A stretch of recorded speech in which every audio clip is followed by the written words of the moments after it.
It's that magical time of day when we come together for a special bedtime story. But before we begin our adventure, let's take a moment to get comfy. Find your coziest spot, snuggle up under your warm blankets, and take a few deep, relaxing breaths. Close your eyes for just a moment and let go of all the busyness of the day. Are you ready? Take a deep breath and let's dive into the fascinating world of our bedtime story.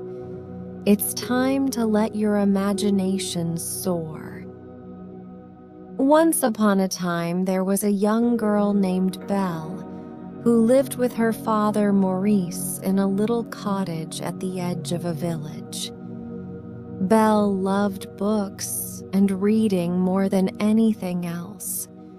She spent her days reading and dreaming of exciting adventures while her father worked as an inventor in his workshop.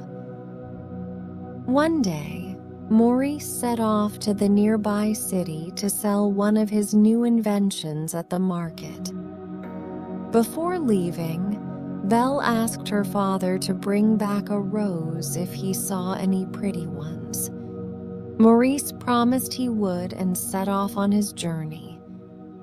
After traveling for most of the day, Maurice came to a dark, gloomy forest.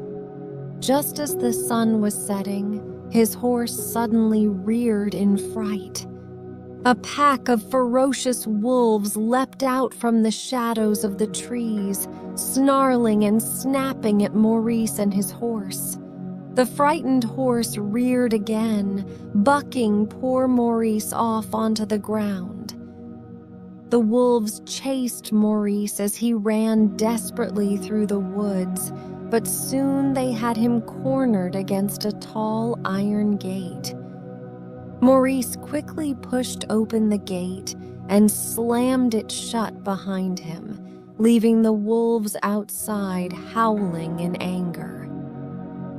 As Maurice turned around, he could hardly believe his eyes. Before him was an enormous castle with towers spiraling up into the night sky. The castle appeared dark and empty, but Maurice hoped someone inside could help him. Too exhausted to take another step, Maurice collapsed right there in the castle courtyard. A few minutes later, he heard a loud, bellowing voice yell, "Who dares intrude on my castle?" Maurice's eyes widened in fear as a huge, hairy beast stormed outside. He dwarfed Maurice in size with sharp horns, fangs, and claws. "Please don't hurt me," Maurice stammered. "I was being chased and needed a place to hide." The beast growled angrily. "For trespassing here, you must remain as my prisoner." The beast dragged poor Maurice inside and down to the dungeons, throwing him into a cell and stomping away. Maurice begged to be released, saying his daughter Belle was waiting for him. But the beast refused to show any mercy. Back home, Belle waited all night for her father. When Maurice's horse came galloping home riderless, Belle knew something terrible must have happened. She rode the horse into the woods, following the path her father took. Soon, Belle also came upon the dark, gloomy castle. Bravely, she went right up to the huge front doors and pushed them open.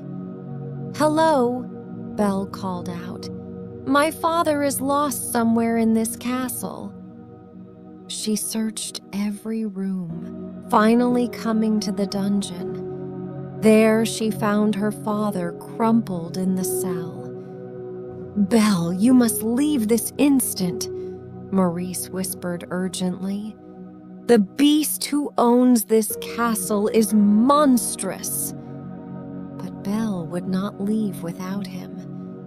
When the angry beast discovered Belle, she bravely looked him in the eye and said, "I will remain here as your prisoner in place of my father."